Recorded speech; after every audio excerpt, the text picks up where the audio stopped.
materi pertama dari struktur data,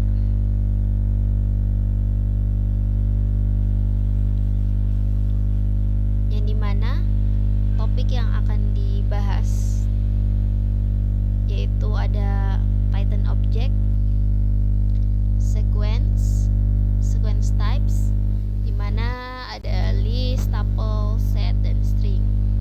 Lalu ada dictionary class. Selanjutnya itu operator for sequence, operator untuk sequence dan dictionaries, polymeric function, file read and write.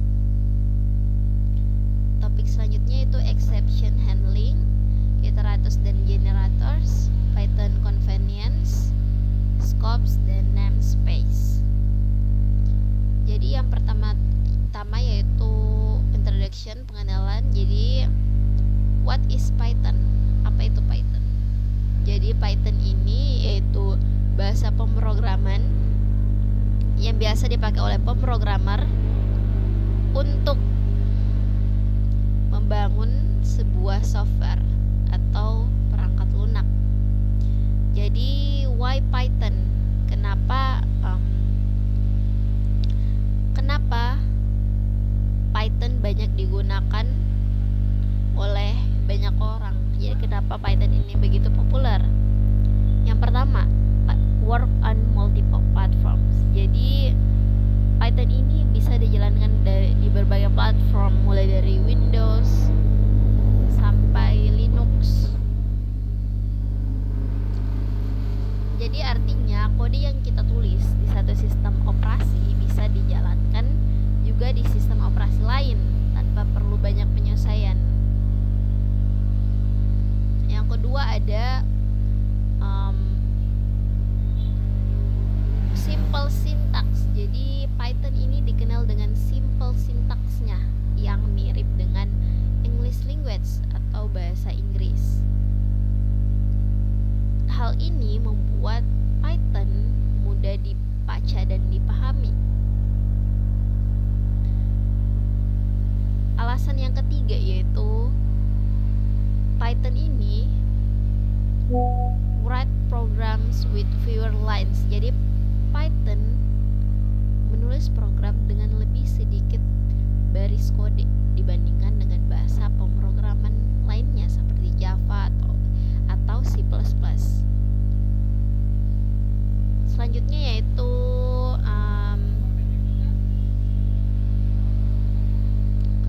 Python ini bahasa yang diinterpretasikan. Artinya kita tidak perlu melakukan proses kompilasi seperti di C atau di Java. Cukup tulis kodenya lalu kita jalankan. Python akan otomatis mengeksekusi kode tersebut. Selanjutnya kita masuk ke itu tadi alasannya, 4 alasannya. Selanjutnya kita masuk ke good to know. Jadi good to know Python ini sekarang adalah Python 3, dimana lebih canggih dari Python 2 dan lebih direkomendasikan. Terakhir, dalam menulis program Python kita bisa menggunakan berbagai IDE atau editor yang mendukung pengembangan Python seperti PyCharm, Eclipse, dan juga Jupyter Notebook yang sangat populer di kalangan data science.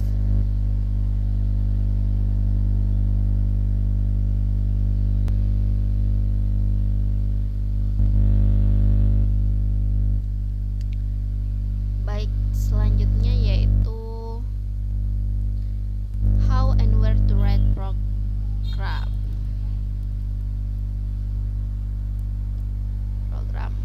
Oke. Jadi bagaimana dan di mana kita bisa menulis program Python ini? Jadi yang pertama yaitu kita bisa menulis dan menjalankan kode di Google Colab secara online. Jadi Kita tidak perlu menginstal apa-apa di laptop karena produk Google. Kita hanya perlu memakai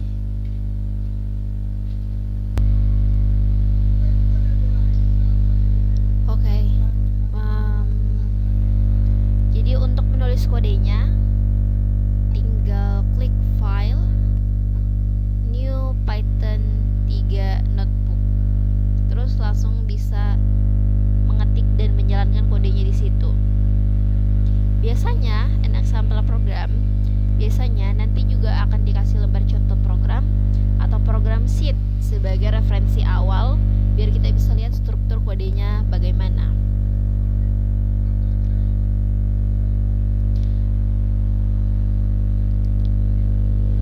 Tapi secara umum kita akan banyak pakai Jupyter Notebook buat menulis dan mencoba program Python selama pembelajaran. Jadi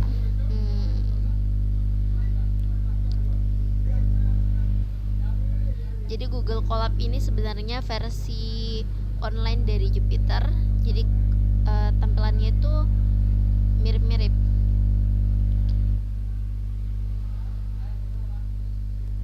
Jadi kalau mau memakai Google Colab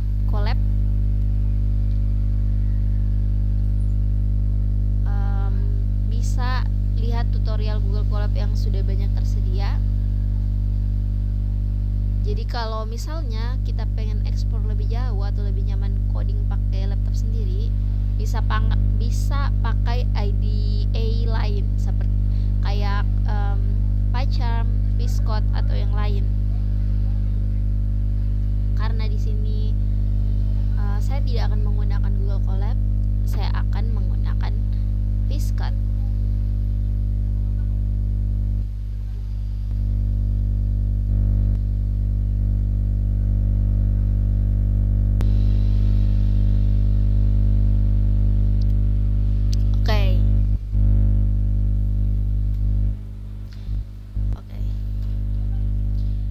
Uninterpret Programming Language. Jadi Python itu adalah bahasa pemrograman yang diinterpretasikan. Sudah saya jelaskan tadi, artinya kodenya bisa langsung dijalankan baris per baris tanpa harus dikompilasi dulu. Terus kalau misalkan kita mau kasih komentar di dalam kode, kita bisa pakai tanda pagar, tanda simbol pagar ini. Ini biasanya dipakai buat kasih penjelasan atau catatan di dalam kodenya dan tidak akan dieksekusi. Kalau komentarnya lebih dari satu baris atau pengen kalau misalkan komentarnya lebih dari satu baris, kita bisa pakai tanda kutip seperti ini atau seperti ini, tanda kutip 3 ini atau yang ini. Ini namanya yaitu multi-line comment. Kalau ada kode yang kepanjangan, terus kita ingin melanjutkan ke baris berikutnya, kita bisa pakai tanda backslash ini, backslash atau garis miring di akhir baris. Jadi Python akan mengerti kalau itu masih bagian dari baris yang sama. Nah, selanjutnya di Python blok kode itu ditandai pakai indentation atau tab, bukan tanda kurung kayak di bahasa lain. Jadi misalnya dalam struktur if, for, atau while, isi kodenya harus dimasukkan ke dalam dengan spasi atau tab. Terakhir, Python ini juga termasuk bahasa pemrograman berorientasi objek. Jadi semua hal di Python dianggap sebagai objek. Dan konsep kelas atau kelas itu jadi dasar dari semua tipe data di Python.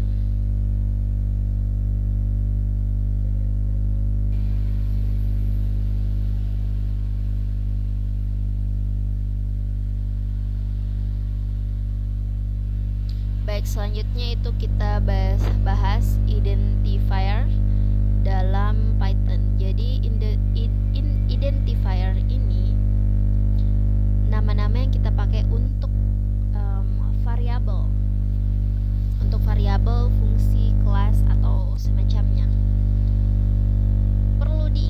kalau Python itu case sensitif, artinya huruf besar dan huruf kecil dianggap beda. Misalnya variabel nilai sama nilai. Misalnya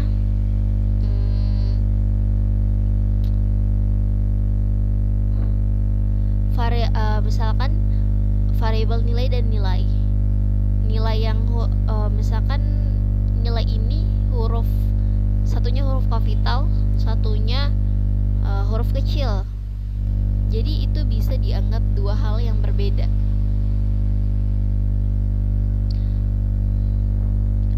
Oke, identifier di Python bisa berupa kombinasi huruf A sampai Z huruf kecil atau A sampai Z huruf besar, angka 0 sampai 9 dan underscore. Tapi tidak boleh diawali dengan angka. Contohnya data 1. Tapi satu data itu ndak valid.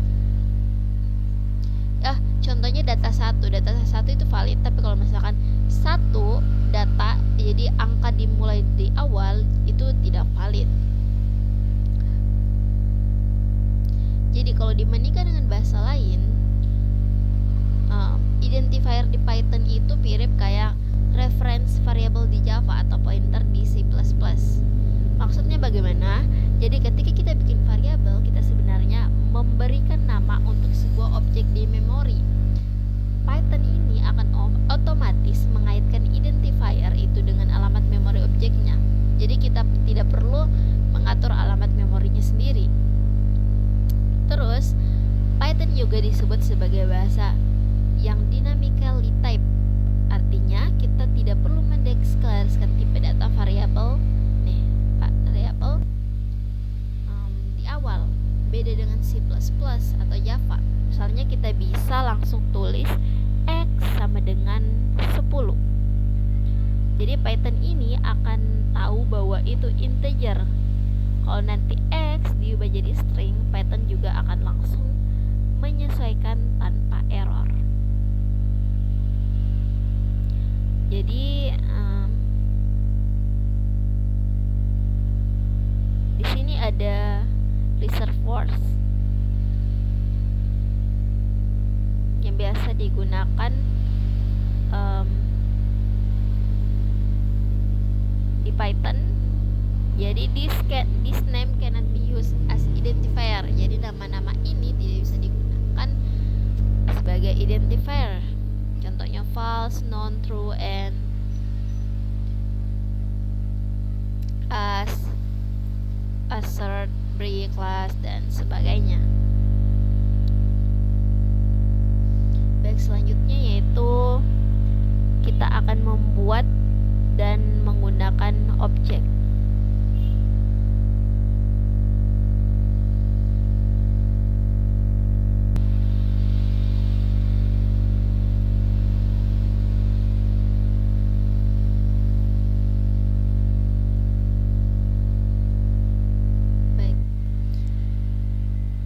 Sekarang yaitu instansiasi. Jadi atau dalam bahasa sederhananya cara bikin objek baru dari sebuah kelas di Python. Nah, di Python kita bisa bikin variabel seperti ini, temperatur sama dengan 98.5. Jadi artinya kita akan membuat instan baru. Dalam hal ini kita akan menyimpan literal 98.6 ini ke dalam variabel temperatur. Jadi Python akan otomatis membuat objek dari tipe data yang sesuai, dalam hal ini float. Terus kita juga bisa bikin alias, yaitu memberikan nama kedua ke objek yang sama. Contohnya original sama dengan temperatur seperti ini. Nah, sekarang original dan temperatur mengarah ke objek yang sama di memori. Kalau objeknya mutable, kalau misalkan objeknya mutable atau bisa diubah, perubahan di satu nama bisa memberikan pengaruh ke nama lainnya juga. Jadi Python ini punya beberapa cara dalam memanggil atau fungsi.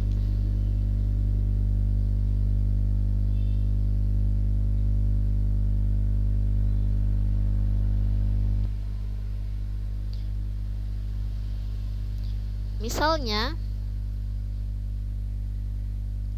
kita bisa memanggil fungsi sort secara langsung dengan sort data. Jadi itu namanya standard call, tapi biasanya dalam konteks object oriented kita lebih sering pakai member function, yaitu dipanggil langsung dari objeknya.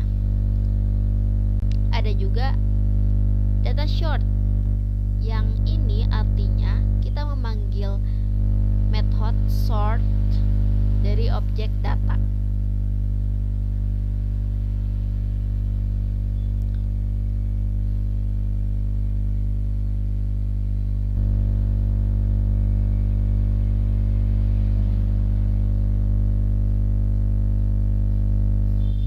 Baik, selanjutnya itu kita masuk ke type of method atau jenis-jenis metode dalam pemrograman.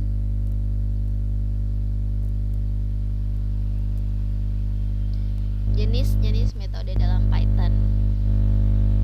Pertama ada namanya assessor method. Jadi metode ini tugasnya untuk mengembalikan informasi atau data dari objek, tapi tidak membuat apapun dari objek tersebut. Jadi tidak mengubah apapun dari objek tersebut. Jadi dia cuma melihat tanpa mengotak-atik apapun. Yang kedua ada mutator method atau sering juga disebut update method. Nah, yang ini sebaliknya digunakan untuk mengubah keadaan atau data di dalam objek. Contohnya kalau kita punya metode set nama Budi, itu berarti kita mengubah data nama mahasiswa jadi Budi. Terus kita juga perlu tahu yang namanya kelas immutable. Jadi sebuah kelas disebut immutable kalau nilai objeknya tidak bisa diubah setelah dibuat. Artinya sekali kita instansiasi objek dari kelas itu, nilainya akan tetap. Contoh dari kelas yang immutable di Python itu seperti int atau integer, float, bool, dan seperti int, float, bool, dan str atau string.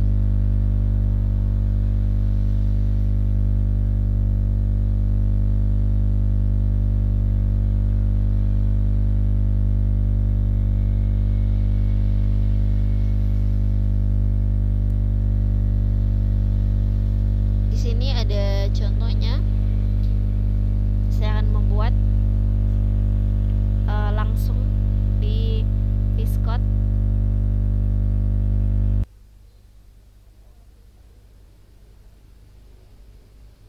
Baik, di sini yang pertama yaitu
saya akan membuat sesuai tadi dari poin. Saya akan membuat kelas student.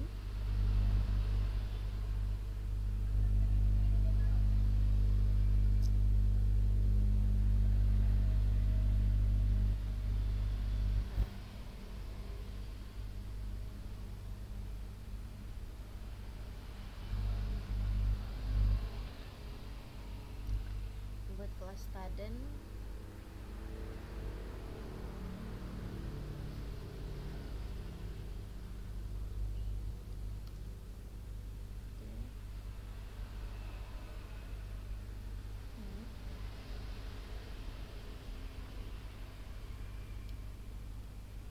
name sampai dengan non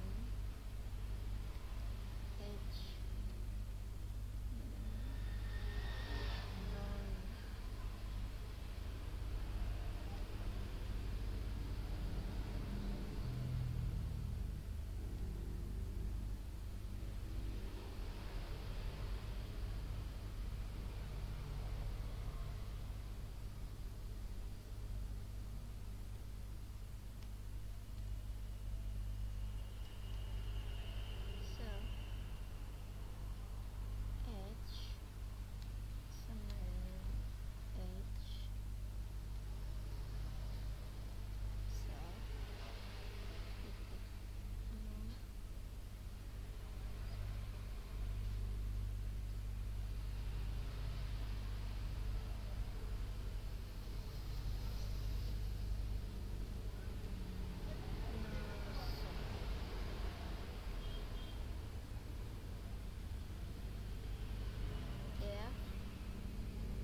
ada sedikit typo di bagian nama subjek ini, harus sama dengan self, no subject.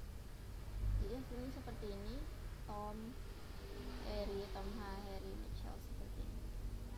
Sesuai dengan outputnya, sesuai dengan codingan.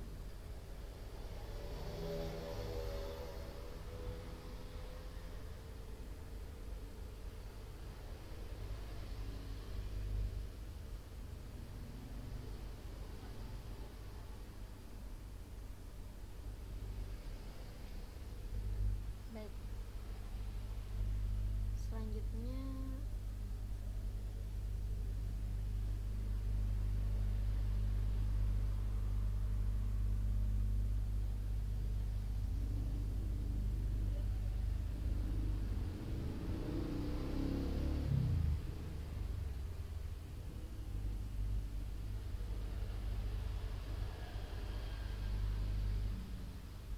sudah. Oke.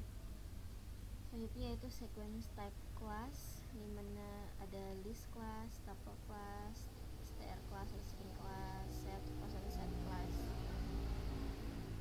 Ini bagian list class.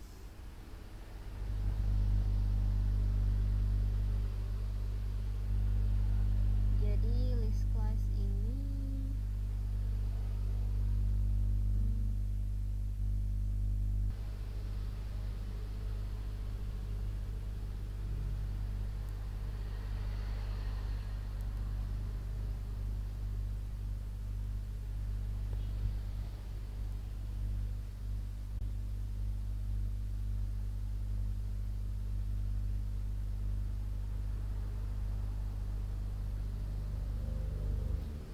pertama yaitu the list class. Jadi list ini struktur data yang paling umum di Python. Jadi bisa dibilang mirip array list ini, tapi dia lebih fleksibel. Jadi list ini menyimpan urutan dari objek-objek, bisa campur tipe datanya. List ini bukan menyimpan nilainya langsung, tapi menyimpan referensi ke objek-objek itu. List juga zero index, artinya elemen pertama ada di indeks 0, elemen terakhir di indeks n1. Jadi pakai tanda kurang siku untuk buat list. Misalnya ini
buat list kosong,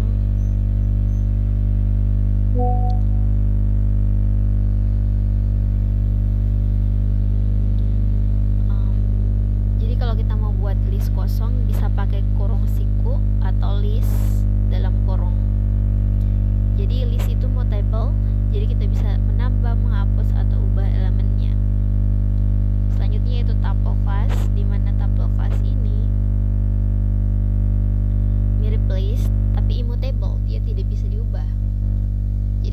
tuples pakai tanda kurung biasa untuk pembuatannya. Jadi contohnya tuh angka dalam kurung nih, angka dalam kurung 1 2 3 itu contohnya tuples.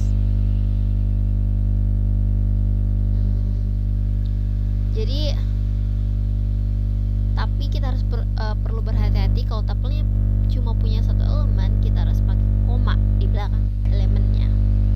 Contohnya ini 17 koma. Jadi kalau misalkan 17 ini tidak bisa, jadi harus 17 koma. Selanjutnya yaitu string, kelas string. Jadi string itu urutan karakter yang juga bersifat immutable kayak tuple. Bisa ditulis pakai tanda kutip 1 atau 2. Contoh kata mana nih? Contoh ini var 1 sama dengan hello world, atau ini first name sama dengan John, last name Smith. Pakai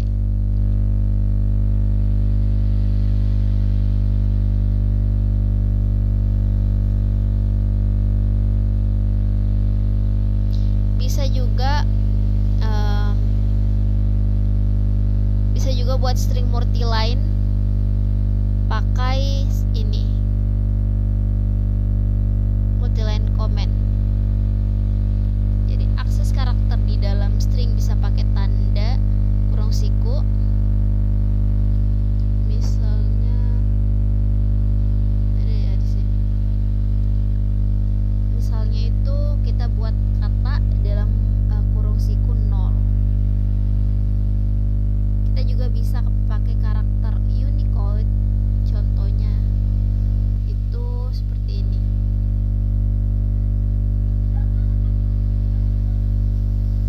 Oke, selanjutnya yaitu set and frozen set, dimana kalau kita butuh kumpulan elemen tanpa duplikat atau tanpa urutannya, kita akan memakai set atau kita akan memakai kurawal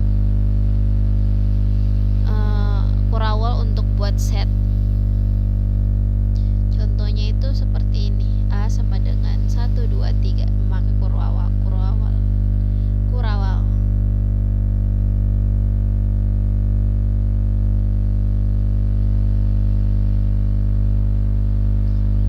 Jadi tapi kita perlu berhati-hati.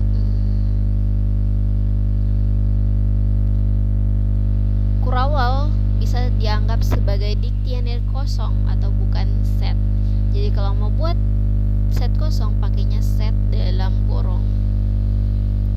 Jadi keunggulan set itu untuk mengecek elemen di set itu karena pakai hastable di belakang layar. Ada dua batasan, tapi ada dua batasan. Yang pertama adalah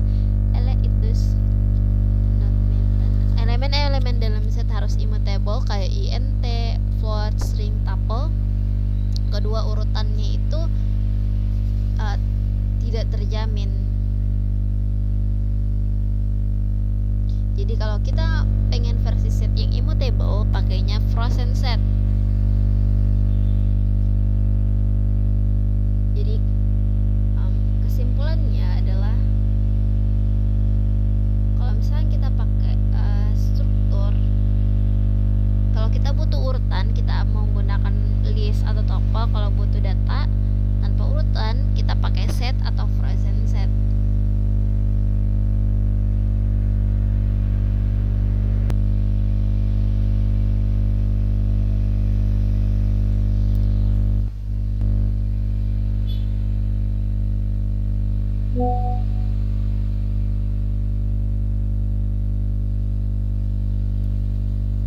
Baik, selanjutnya itu udah di kelas.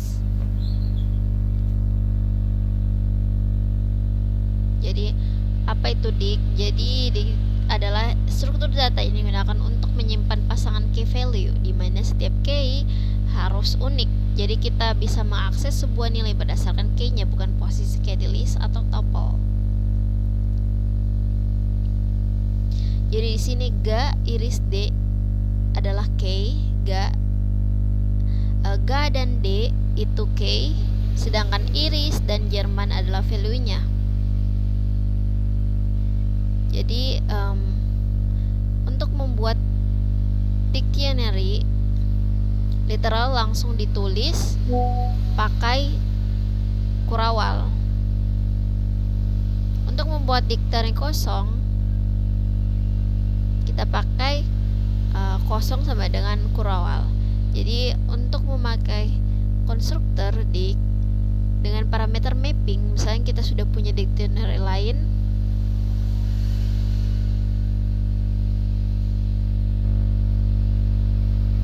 misalkan contohnya itu lama sama dengan kurawal ID titik 2 Indonesia, baru sama dengan dict dalam kurung lama. Jadi hasilnya sama kayak lama. Selanjutnya pakai list of tuple. Pakai list of tuple untuk buat dictionary. Ini berguna kalau datanya kita simpan dulu ke dalam list. Jadi kenapa dictionary penting? Karena dengan dictionary kita bisa akses data secara langsung berdasarkan key-nya. Struktur ini sangat penting dipakai dalam berbagai hal. Oke. Contohnya ini Python Dictionaries, di mana outputnya akan seperti ini.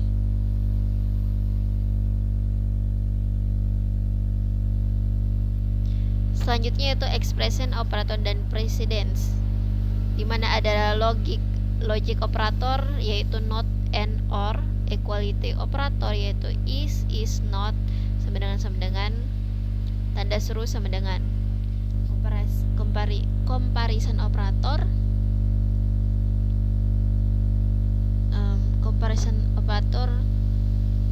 lebih kecil sama dengan, lebih besar sama dengan. Arithmetic operator, tambah, kurang, kali, persen, backslash,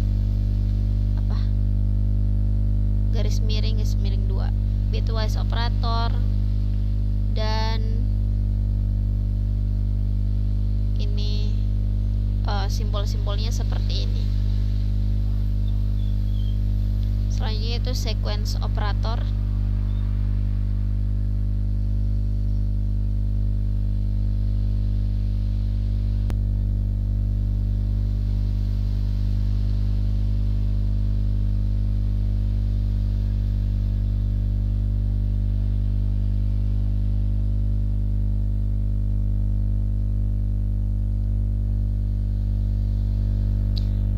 Pertama itu Python itu pakai sistem zero indexing.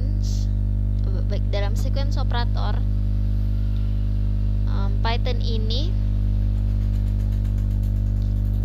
memakai sistem zero based indexing. Artinya kalau kita punya data sebanyak n elemen, indeksnya dimulai dari 0 sampai n sampai 1. Jadi misalnya kalau kita punya list angka sama dengan 10, 20, 30, 40, 50, maka angka dalam kurung siku 0 itu 10, angka 1 itu 20, dan seterusnya. Selanjutnya ada negative index, di mana angka minus 1 artinya elemen paling akhir yaitu 50, angka minus 2 artinya elemen kedua dari belakang yaitu 40. Selanjutnya ada slicing. Jadi slicing ini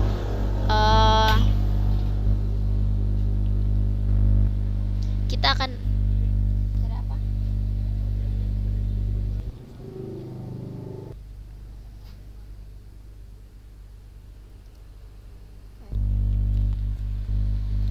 Jadi slicing ini akan mengambil elemen dari indeks 1 sampai 3. Jadi ujung kanan itu tidak termasuk. Formatnya itu di sini 3 sebagai start dan 8 sebagai stop. Jadi dimulai dari indeks start, berhenti sebelum stop.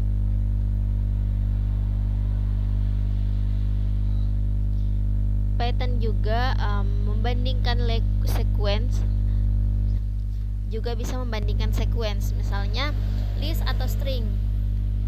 Kayak cari kamus leksikografik. Ini leksikografik, dia akan cek elemen satu persatu sampai nemu yang beda. Karena indeks ke-1 pada list pertama adalah 6 dan list kedua adalah 7, maka list pertama dianggap lebih kecil.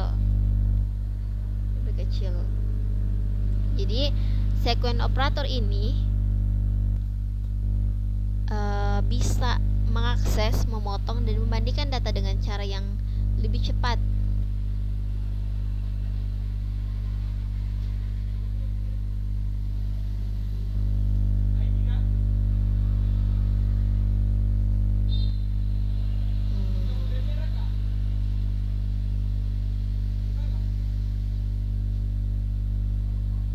Ini dia operator-operatornya. Operator for set, operator for dictionary, extended assignment operator. Ini juga operator precedence-nya. Ada juga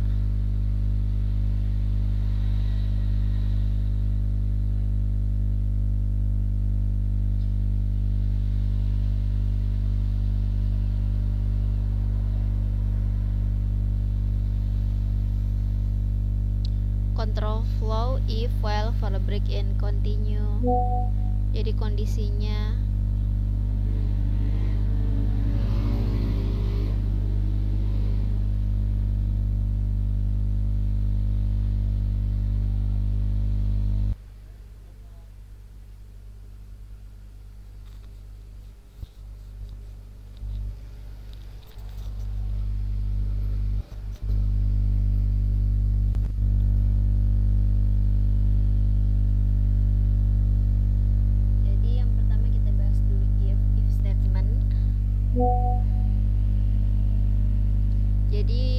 if statement ini untuk mengecek kondisi, terus akan menjalankan jika kondisi itu benar. While loop itu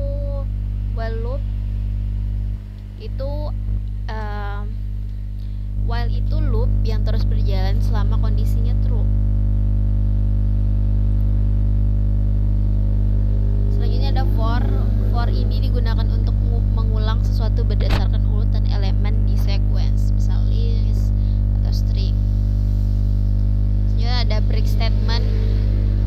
Selanjutnya adalah break statement. Kalau kita mau langsung keluar dari loop, baik for atau while, segera tanpa menunggu kondisi loop selesai, kita akan memakai break.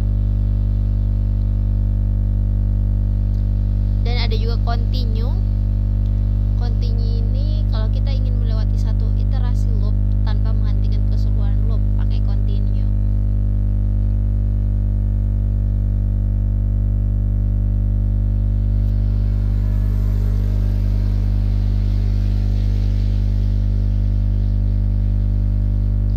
Jadi break ini buat langsung keluar dari loop, continue itu buat skip langkah sekarang dan lanjut ke iterasi berikutnya.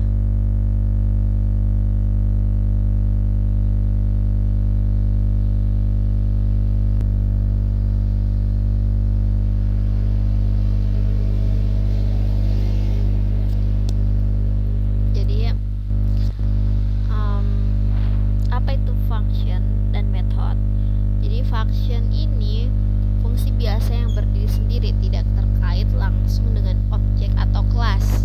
Contohnya seperti ini, B sama dengan sorted dalam kurung data. Di sini sorted ini adalah fungsi yang dipanggil langsung tanpa kaitan objek tertentu. Ada juga the term method. Method ini merupakan fungsi yang merupakan bagian dari sebuah objek atau kelas, dipanggil melalui objek tersebut. Contohnya yaitu C sama dengan data sort dalam kurung.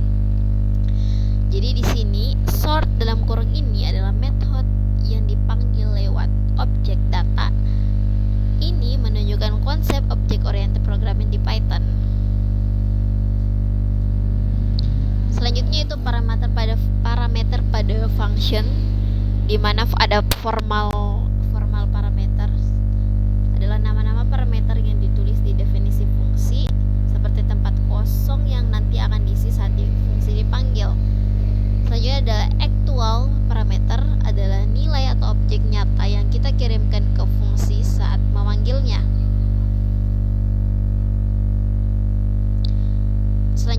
polymorphic function di mana Python mendukung fungsi yang polymorphic. Artinya fungsi bisa dipanggil dengan cara yang berbeda-beda melalui parameter opsional atau default.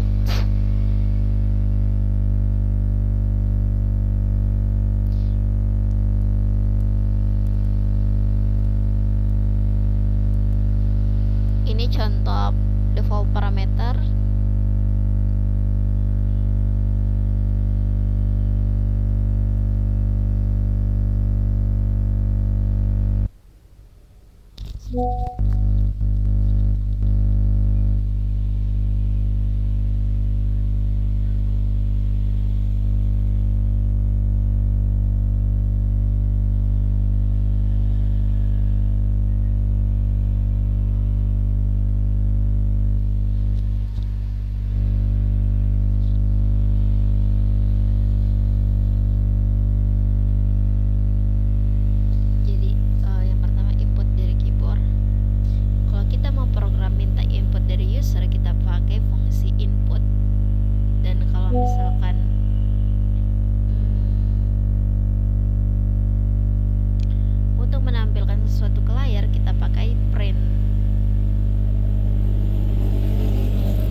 File itu tempat menyimpan data secara permanen di hard disk. Jadi kalau program selesai, data yang kita simpan di file itu tidak akan hilang. Beberapa operasi pertama yaitu open file, read a file, write a file, close a file. Membuka file, membaca isi file, menulis ke file, dan menutup file.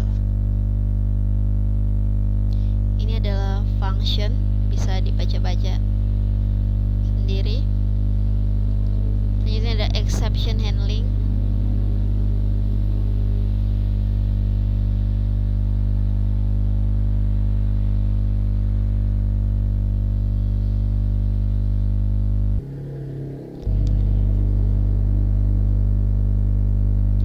Ada exception handling. Jadi apa itu exception?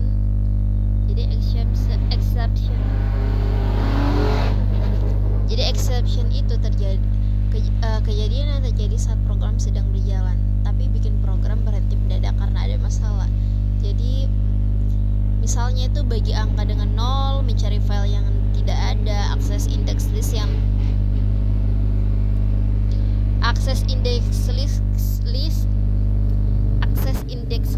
tidak valid. Kalau tidak ditangani, program akan crash atau berhenti tiba-tiba. Kenapa exception handling penting? Karena kita ingin program tetap berjalan lancar walaupun ada error yang tidak terduga. Kita akan mau menangkap error itu dan kasih solusi supaya program tidak langsung mati.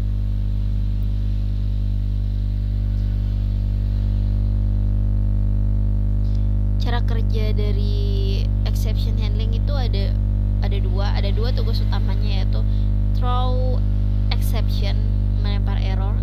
Kadang kita mau bikin program memprotes dengan sengaja kalau ada kondisi yang salah, bisa pakai raise dalam kurung atau assert untuk melempar exception. Catch exception yaitu menangkap error, kita pakai block try expect untuk menangkap dan menangani error itu supaya program tetap jalan. Jadi dengan exception handling, program kita bisa lebih aman dan user friendly karena bisa menghadapi kesalahan tanpa langsung crash.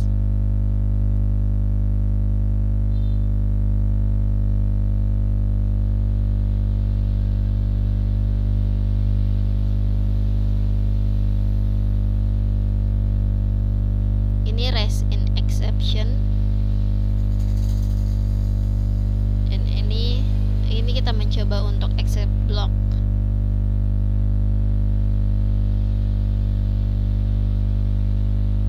Ini contoh dari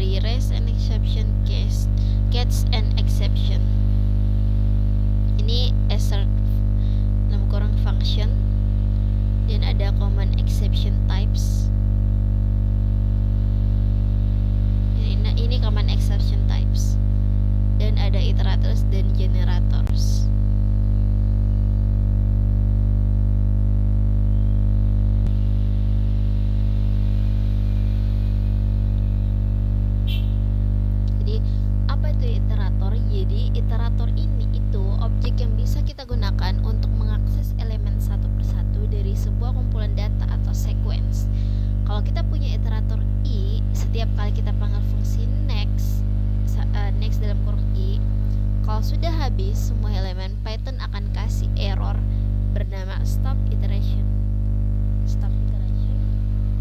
yang menandakan tidak ada elemen lagi. Jadi selanjutnya itu apa itu iterable? Jadi iterable itu objek yang bisa dikonversi jadi iterator, contohnya list, string, dan lain-lain. Kita bisa buat iterator dari iterable dengan cara i sama dengan iter dalam kurung obj. Selanjutnya ada generator, secara mudah bikin iterator. Jadi generators adalah cara yang paling praktis untuk membuat iterator di Python. Bedanya generators ini menggunakan keyword YL untuk menghasilkan satu nilai satu persatu, bukan sekaligus. Kita bisa pakai banyak YL dalam satu generator. Kenapa pakai iterators dan generators? Jadi nilai-nilai cuma dihitung ketika diminta saja, jadi tidak perlu menyimpan semua data sekaligus di memori. Akan sangat berguna kalau misalkan datanya itu sangat besar. Jadi iterators dan generator bikin kita bisa mengolah data secara lebih cepat dengan mengambil elemen satu persatu tanpa perlu menyimpan semuanya sekaligus. Ini contoh dari generator, contoh pertama dan contoh kedua.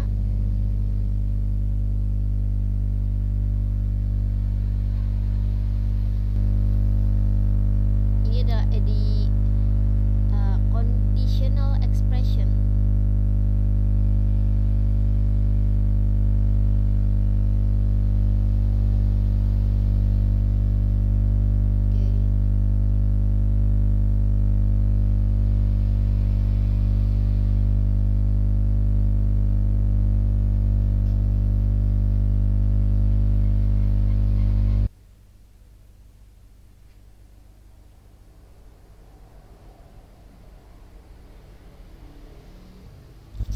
Oke, selanjutnya itu scopes and namespace. Jadi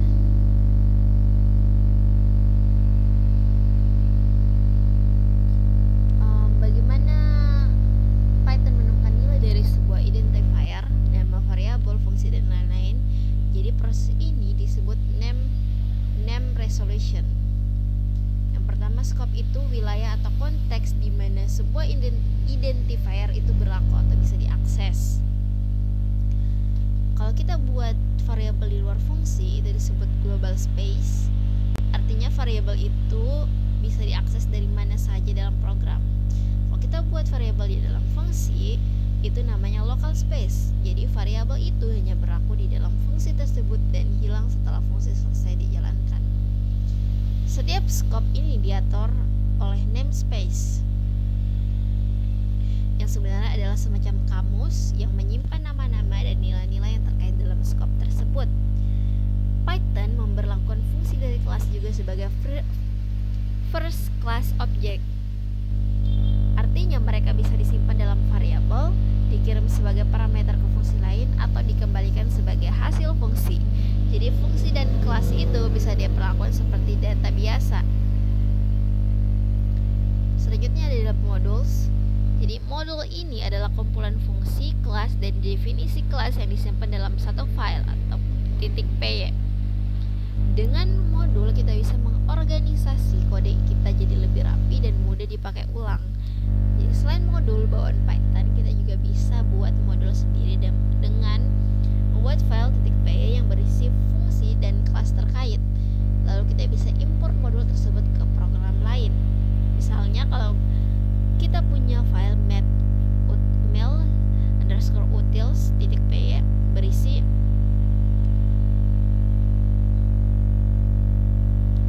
fungsi hitung-hitungan. Kita bisa menggunakan fungsi-fungsi itu di file lain dengan import math dalam kurung utils. Ini adalah existing modules. Ada array, collection, copy, math, random, system, array, dan sebagainya. Heap.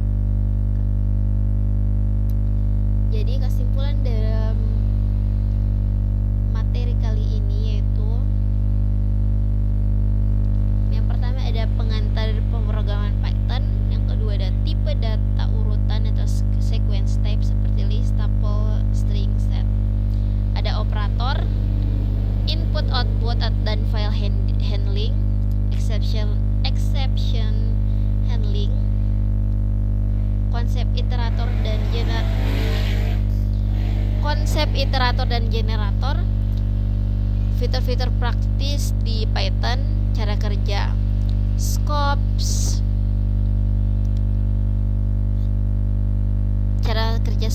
dan namespace, dan cara membuat dan menggunakan modus.